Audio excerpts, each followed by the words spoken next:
Okay, well, hello and welcome everybody, and thanks for joining us today to talk a little bit about financial aid. As you can see on the screen, my name is Anna Miller, and I'm an assistant director in our Central Office of Financial Aid. And I do have my colleague Ann Wink here with me today as well. Ann is one of our senior financial aid administrators, and she's going to help me monitor our Q&A feature as we go through the presentation. And we're both really excited to be here with you today as part of the Getting to Know Michigan series. Helping students and families navigate the financial aid process is something that is near and dear to my heart, and I know it is for Ann as well. So we're really glad to have this opportunity to speak with you today and to provide just a little bit more information about the financial aid process. I'm going to be going over some basic information about how to maintain financial aid eligibility. And as I said, we do have the Q&A feature. You'll see it at the bottom of your screen. And we have lots of time built in for questions. So please don't be afraid to ask them as they arise. But I do ask that your questions today are related to the presentation as much as possible. I would also ask that you please don't use the raising your hand feature. Rather, if you have a question, just go ahead and type it into that Q&A box, and that's how we will keep track of it so that we can get those answered for you throughout the presentation. I do know that there can be a lot of questions about financial aid in general, so I will also make sure to share our office's contact information at the end of the presentation, so you can follow up with us at any time to talk about any other specific financial aid questions that you might have that are more relevant to your own situation. So we are going to go ahead and get started then.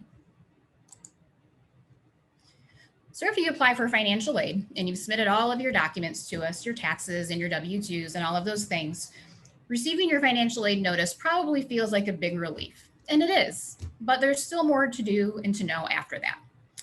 So when you received the award notice, you probably saw various types of financial aid being offered. So what comes next? What do you need to do? How do you keep receiving this financial aid that you've been offered? You can think of the topics that we're going to discuss today as the terms and conditions of your financial aid. And there are 4 main requirements that we'll go over. We're going to talk about Satisfactory Academic Progress, or SAP, as you may hear it called. If you haven't realized this already, financial aid contains a ton of acronyms, and this is just one of them. We're also going to talk about the maximum time frame for receiving need-based university grants. The next thing on the list might seem like a no-brainer to some of you, but it is really important. And we're going to talk about why you need to attend your classes from a financial aid perspective. And then finally, we'll go over what happens with financial aid if you ever have the need to withdraw. There are 3 requirements that students have to meet in order to maintain satisfactory academic progress, or as I said, SAP. Now, these are based on federal regulation. So if you've attended another school, or if you have a friend or a sibling that goes to another school, you'll find that their policies were probably really similar to what you're going to see here. The first requirement is that students have to maintain a cumulative GPA of at least a 2.0, or a C average. It's another way to think of it. You also have to complete at least 67%, or 2/3 of the credits that you attempt overall. The primary way that you can attempt credits without earning them is to withdraw from your classes, or a class. Failing a class is also a way that you're going to create credits that are attempted but not earned. And in the case of failing a class, your GPA is also going to be impacted. So your completion rate is determined by dividing your earned credits by your attempted credits and getting that percentage. So if you sign up for 16 credits each for fall and for winter, you'll have a total of 32 attempted credits at the end of these 2 semesters. If you withdraw from one 4-credit class in one of those semesters, that will leave you with 28 earned credits that you finished. So then we just take 28 and divide it by 32, and that would give you a completion rate, or a PACE, of 87.5%. So you would be good. You'd still be eligible for your financial aid in that case, just as long as your GPA is also still at that 2.0 minimum. The third requirement is that you have to finish your program within 150% of the total credits that are required for that program. Now, the vast majority of bachelor's degrees here at U of M are exactly 120 credits. So this rule means that you can use financial aid for up to 1.5 times that, which would be 180 attempted credits. Should you decide to go on and go for a master's degree after you're done with your undergraduate degree, it all starts over at that point with that new program. So this is per program that you do. Now, one thing that I want to point out is these guidelines are for financial aid eligibility, and it may be different than your program's guidelines to stay in good academic standing with them. Financial aid eligibility and academic standing are completely separate from each other. They do often overlap, but not always, and they're not always quite the same. So if you're ever struggling with your classes, it's always a good idea to speak with both your academic advisor as well as our office. So we check every student's GPA and completion rate once a year, and we do this right after the winter semester has ended. As I said before, this is a cumulative review. So it's based on your whole academic history at the university, not just the most recent year or the semester that just ended. And then in terms of the 150%, we look for students who are approaching or who are already at that 150% limit every semester. So as part of both of these reviews, we'll send email notifications to all students who aren't meeting in at least one of those 3 areas of SAP. We'll also include an option to submit an appeal, and this is the student's chance to explain any extenuating circumstances that may have prevented them from being successful in classes. The student will also need to meet with their academic advisor as part of the appeal process. And in addition to being required for the appeal, this step is academically beneficial as well, so that you can talk with your advisor, make sure that you know what you need to do to get back on track and that you're both on the same page. As I said, these 2 things go hand in hand, but are not always linked up. And we can't see advisors' notes. They can't necessarily see financial aid notes. So it's good on both regards to speak with both of us. We do understand that there are a lot of different reasons that students may not be able to meet the necessary SAP requirements. And any appeal that's submitted is reviewed on a case-by-case basis.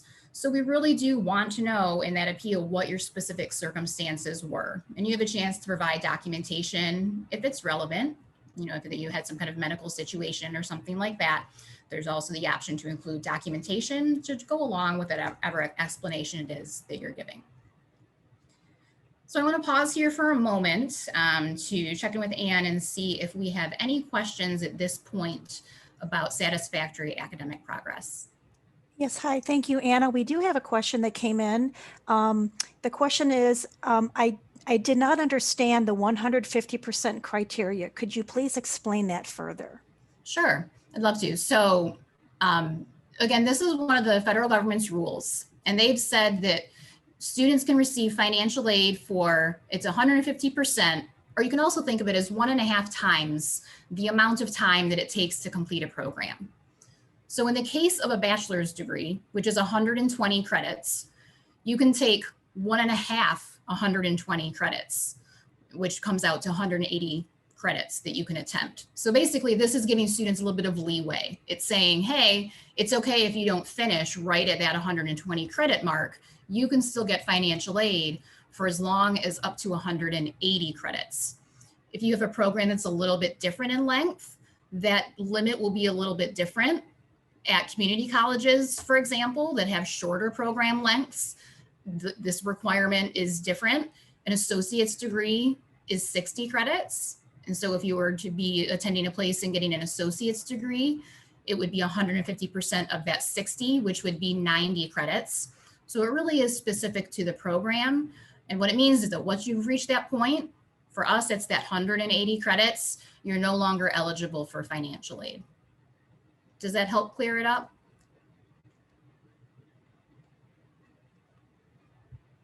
Okay, Anna, we do have another question. I think probably you're going to be touching on this in a little bit, but the question is, does dropping a class during the drop period count as withdrawing from a class?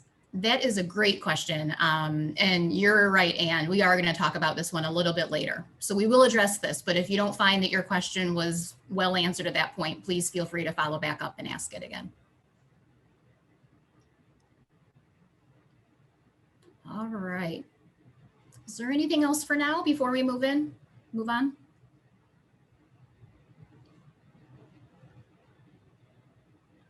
We good, Ann? I think we're good, Anna. Thank you. Awesome, thanks.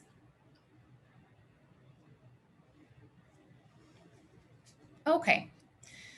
So financial aid can get a little bit tricky when you consider that many students receive different types of financial aid. Some of this is federal aid and some of this is institutional aid, meaning it's coming directly from the university. And various types of financial aid have different limits. So the requirements that we just went over are for overall financial aid eligibility. But within that, there are also university policies on how long a student can receive need-based grants from the university. The most common type of institutional grant funding that students receive is called the University of Michigan grant. So some of you might have seen that in your financial aid package. And students will be considered for this for up to 10 semesters worth of enrollment. This includes transfer credits. So when we're looking at transfer credits, we take the total amount transferred in and we divide that total by 12 because 12 credits is the equivalent of one full-time semester. And then we round down to the nearest quarter of a semester. So I know I'm making you all do a lot of math today, but that's financial aid. So for example, if you bring in 40 transfer credits, we're going to divide that 40 by 12. And for any of you who already have really good math brains and have figured that out, 40 divided by 12 is 3.3. We would round that down then to the nearest quarter, which would be 3 1/4. So you would be coming in having used 3 1/4 terms of your university grant consideration. I do also want to stress that we are looking at all enrollment. In addition to transfer credits and obviously just your standard classes that you're taking on campus, we also count spring summer classes toward the 10-term total. We count study abroad credits towards this. It even counts if there's a semester that you pay out of pocket or that you didn't qualify for any grants. And that might seem like a little bit of an odd policy, but the reason for that is that any enrollment, regardless of whether or not you used financial aid, is still considered progress towards your degree. And so it's assumed that you've gotten that much closer to your degree by taking those classes.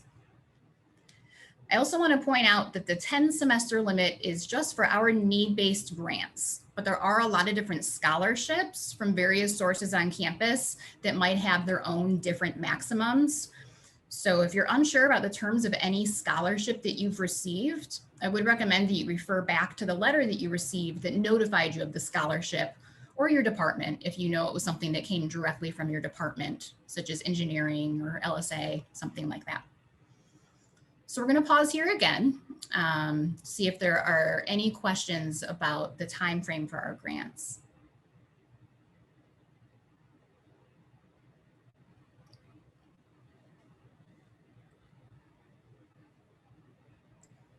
Okay, so here's a good question, Anna. Do dual enrollment courses count for the 10 semester enrollment? That is a great question.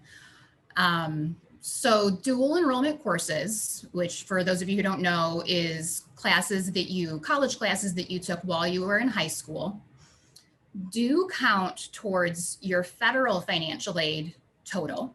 So it counts towards your 180 credits for federal financial aid. But for our funding, for our university grant funding, we do not count those credits. We actually discount those credits and don't hold those against you. So this is a way where you can see that for different types of financial aid, there's things that are considered differently. This is one really good example of when that occurs. So thank you for asking that. Anything else right now? Nothing right now. All right, great. So we're going to move on now to talking about class attendance. And like I said, this might seem to some of you like something that doesn't even need to be discussed, right? You're here to go to school. But I think that a lot of students end up wishing that they had a better understanding of this when they started classes and how important attendance really is to your financial aid. It's obviously very important to your academics, but you wouldn't necessarily think of it so much in terms of financial aid. The first thing to note is that your financial aid notice when you receive it is based on full-time enrollment, which is 12 or more credits. Unfortunately, there's no leeway with this. 11 credits doesn't count as full-time, even if you're only 1 credit away from that 12. So if you're not actively taking at least 12 credits, the financial aid that you receive may be less than what's on your award notice. The next kind of guiding principle that we're required to follow, and again, this is based on federal regulation, is that it's not enough to simply enroll in classes. Financial aid is considered to be earned by actually attending or participating in class. This might not be attendance in the traditional way, depending on the format of the class. If you're having a remote class, which obviously we've seen a lot more this year, it's kind of hard to actually physically attend, but participation can be shown in a lot of different ways, such as graded quizzes or assignments, maybe a post on a message board, email correspondence that you had it with your instructor, things like that, just as long as it contains your name clearly and the course name. That's really what we're going to be looking for. For any student who receives a non-passing grade at the end of the semester, the instructor has to report the last date that you participated in their class. And we get a report of all of those non-passing grades in our office. We get that at the end of the semester. So we'll review them at the end of the semester when we get it. And if you did have any non-attendance that brought you below that 12 credit threshold for financial aid consideration, we'll have to reduce your financial aid retroactively, even though the semester is over and you already received it. This isn't something that we like to do. We don't enjoy it, and we understand that this can create a lot of stress and financial burden for families. As I mentioned before, this really is, it's a federal regulation. We don't have a way around it. So it is really important to be in touch with us if you ever have questions or concerns about something that's happening in one of your classes. Now this ties into withdrawing from classes. And withdrawing can fall into several different categories. So hopefully this will answer the question that was asked earlier. We're going to talk first about different scenarios for withdrawing from just 1 or maybe 2, really anything less than all of your classes, and the impacts of that on your financial aid. If you're thinking of withdrawing from a class or 2 classes, but not all of your classes, the first question to ask yourself is whether it's before or after the add drop date for the semester. This is a date that's established by the registrar's office for each semester. It's typically published on their website. And it's normally a few weeks or so into the term. So it's not, the day after classes start or anything like that. You do have a few weeks. If you withdraw from a class before the add drop date, and that brings you below 12 credits, your financial aid will be reduced accordingly based on that new credit load. There are some types of financial aid that will be prorated or adjusted to different levels based on the number of credits that you take. So for example, the University of Michigan grant that we just discussed will be reduced to 3/4 of the original amount if you're 3/4 time, which would be anywhere from 9 through 11 credits. Pell Grant falls into that category as well, if you're receiving a federal Pell Grant. Or it could be reduced even further to half of the original amount if you're half-time, which is 6 through 8 credits. If you drop below half-time, you won't be eligible for any financial aid. So you do need to be in at least 6 credits to get anything at all. Now, there are also a lot of scholarships that require full-time enrollment, separate from these grants and loans that you might have. So if you're ever thinking of dropping a class, even before the add drop date, it is a good idea to contact our office to talk through which types of financial aid are going to be reduced and which you may lose altogether. 12 credits really is the magic number here. So if you were initially in 16 credits and you drop down to 12, there'd be no change to your financial aid. Any classes that you withdraw from before the add drop date will also not appear on your transcript, and that means they will not impact your overall completion rate. So in terms of your transcript and your academic record, that class never happened. If you withdraw from a class after the add drop date and you participated in that class up until you withdrew, there will not be a reduction to your financial aid. It's the participation piece of that, though, that's the key. It's not just the withdrawal date. So in this scenario, it would be a good idea to hang on to proof of the last date that you participated, just in case there's ever a discrepancy with what the instructor reports. Like I said, it's up to that instructor to report your last participation date. Again, this could be in the form of an assignment, a quiz, an email. We really do just need to confirm whatever that last participation date was. If you withdraw after the add drop date, the class will also show up on your transcript as a W at that point, meaning that it will impact your completion rate because it's going to be considered credits that you attempted but you didn't earn. Now, as you saw in our previous example, as long as withdrawing isn't something that you're making a habit of, withdrawing from a class here or there isn't going to have a huge impact on your overall financial aid eligibility, because really we're looking at the cumulative completion overall of financial aid, and you just need to be finishing 2/3 of your classes. So, if it's your senior year, you've been a model straight A student the entire time and you have to withdraw from one class, it's probably not going to be much ramifications for that, if anything at all. Certainly still ask us. It's always good to call our office and ask, but I don't want you to be overly panicked or concerned about it either in that type of situation. Now, withdrawing from one class or a couple of classes does tend to be the more common question that we get, but there are sometimes circumstances where you might need to fully withdraw from all of your classes for the semester. And anytime that you fully withdraw from a term, and this is at any point in the semester, regardless of whether it is before or after the add drop date. If it's a full withdrawal, we are required to calculate how much of your financial aid was earned and then return the rest. And this is going to be based on what percentage of the semester you actually attended the class. And that will be an approximate percentage of your financial aid that you'll be eligible to keep. We initially get notice of the withdrawal date from the registrar's office, but again, we're coming back to that attendance participation piece because we're going to follow up with you at that point to confirm the last date that you actually participated in each class before withdrawing. And that's really the date that we're going to use in our calculation. That's the ultimate date that we care about. Now, this process can sometimes create a balance that's due back to the university since we have to return some funds. And we understand that this can be, a really tough situation for a lot of families. So if you find yourself in this case and there's something going on, please do feel free to reach out and discuss this with us.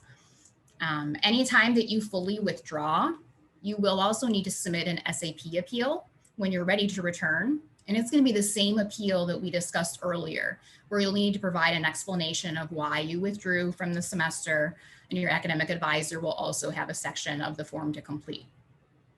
The appeal is needed even if you were previously in good standing, even if you were that straight A student and you had just one semester where you had to withdraw from everything, or even if it was maybe a spring term where you were only registered in one class total, and you withdraw from that one class, that is considered a full withdrawal and you'll need to submit an appeal. Now, those types of circumstances, the fact that you've been a straight A student or the fact that this was one 4-credit class after you've been here for 3 years, will certainly be considered when we review your appeal, but you do still need to submit it in order to request consideration for having your financial aid eligibility reinstated. And we will always communicate with you about this process. We'll be sending you emails.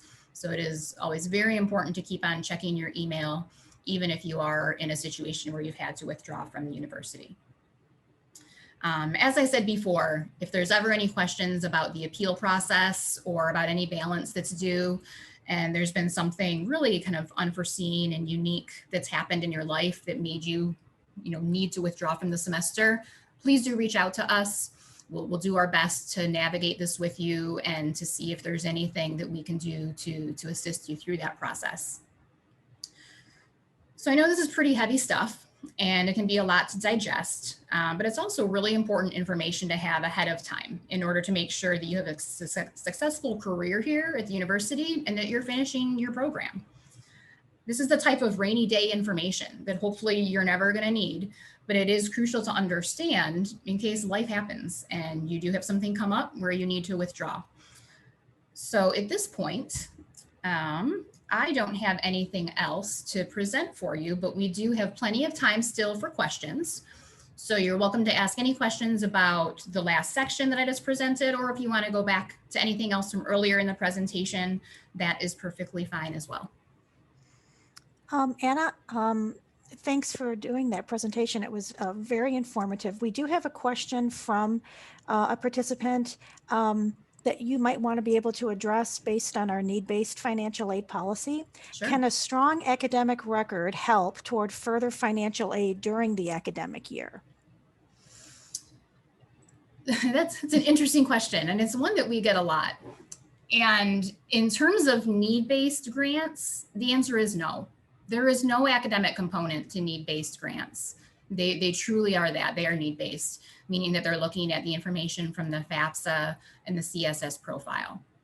But if you have been a very strong student academically and you're hoping for some sort of additional funding, you could certainly always reach out to your department. You know, even if you maybe weren't awarded any merit scholarships from your department when you entered in your first year, there might be scholarship opportunities for you as a continuing student through your department. They oftentimes have different scholarships for continuing students than they do for entering. So I would encourage you to reach out to them. And you can also apply for external scholarships based on any merits that you have, which obviously at U of M is going to be many for all of our students. But yeah, strictly for those need-based grants, no, there's not a merit component to those. Okay, and Anna, back to the 150% rule. Sure. Will the 150% rule also be applicable to the dual degree program? It is. It is applicable to the dual degree program.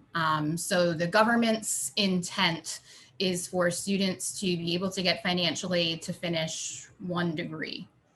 Having said that, if you're able to finish more than one degree within 180 credits, then awesome, you can go ahead and do it.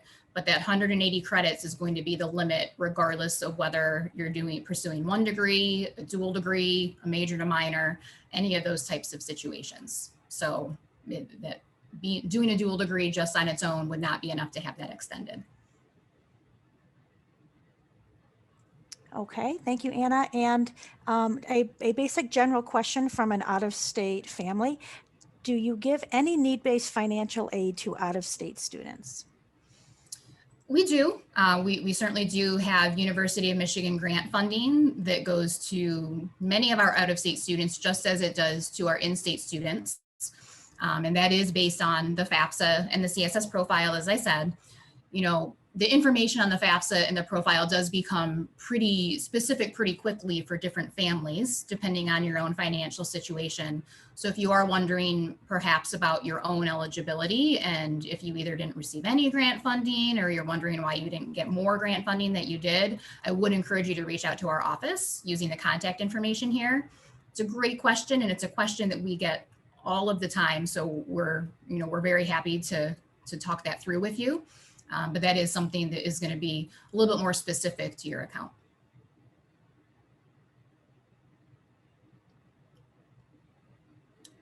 All right, we'll give it just a minute here to see if anybody has thought of anything else that they want to add in or ask.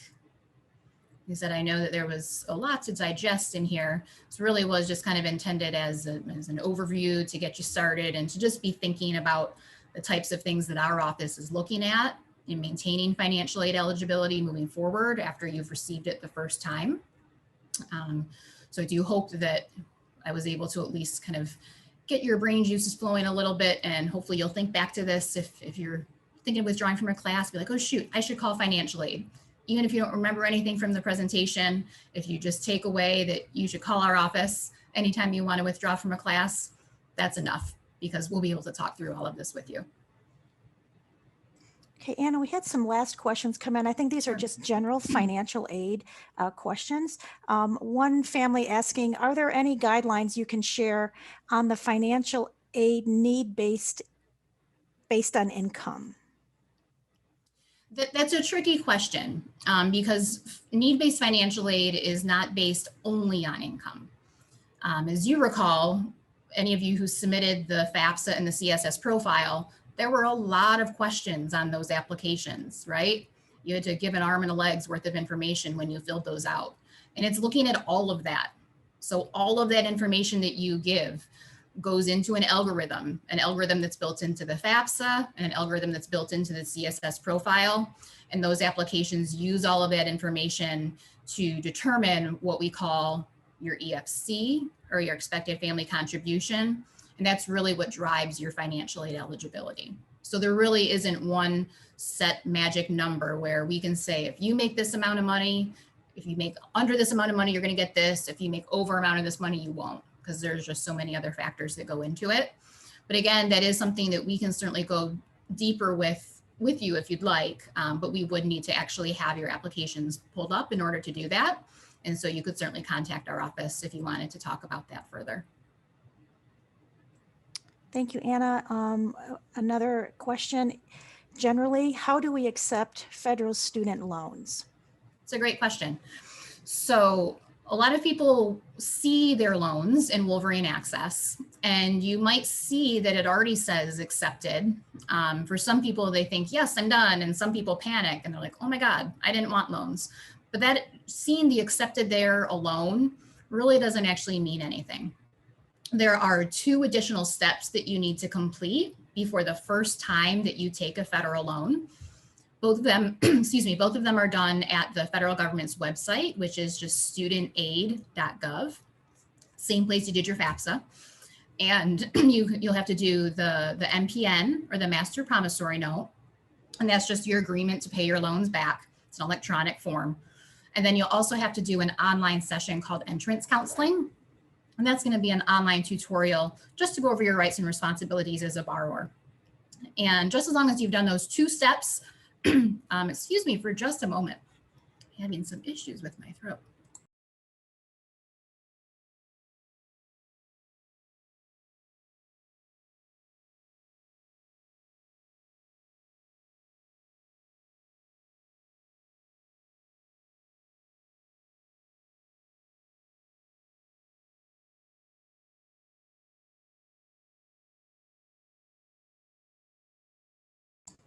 All right, sorry about that. I got a tickle in my throat. Hopefully it'll go away here in a minute.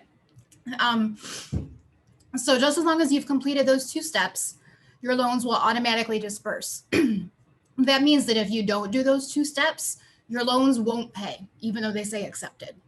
So you don't need to panic if you see that there, if you haven't done those 2 additional steps. And are there any other questions? Oh, yep. One just came in right now. If I declined the loans on Wolverine Access, am I no longer eligible for them?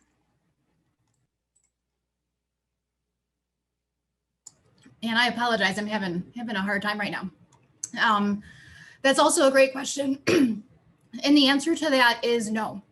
You can decline your loans now, and we can reinstate them for you at any time throughout the school year.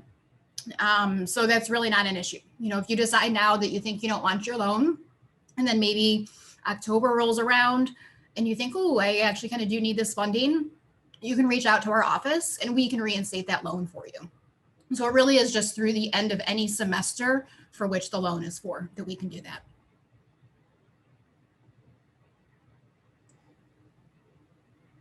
Okay, Anna, are you okay to answer another question, or I can answer it for you if you want?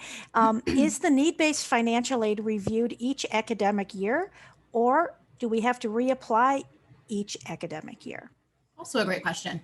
So when you're entering year, you have to do you have to do both the FAFSA and the CSS profile to be considered for need-based aid. And then every year after that, you just have to keep doing the FAFSA. So you do not need to do the profile again. That's good for your whole time here, but you have to reapply for the FAFSA each year, and we'll use that updated FAFSA to reconsider your eligibility for need-based funding each year.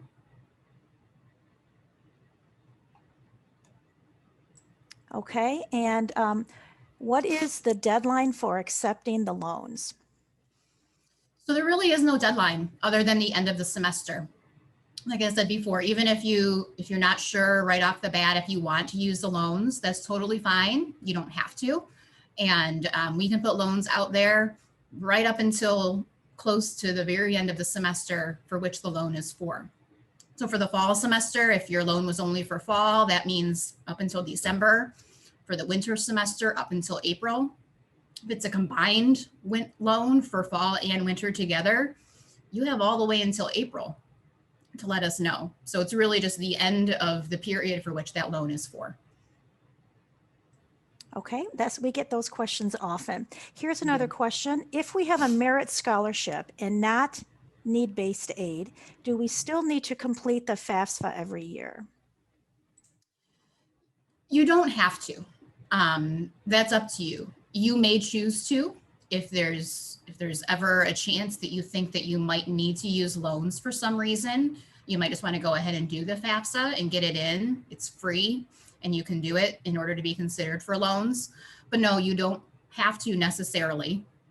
I do want to give the caveat with that, though, that merit-based scholarships are administered by the different departments. They all have their own funding. So as far as we know, you don't have to keep on doing a FAFSA each year if you're only interested in that merit scholarship, but it wouldn't be a bad idea still just to double check with your department on that, because ultimately it's going to be up to them.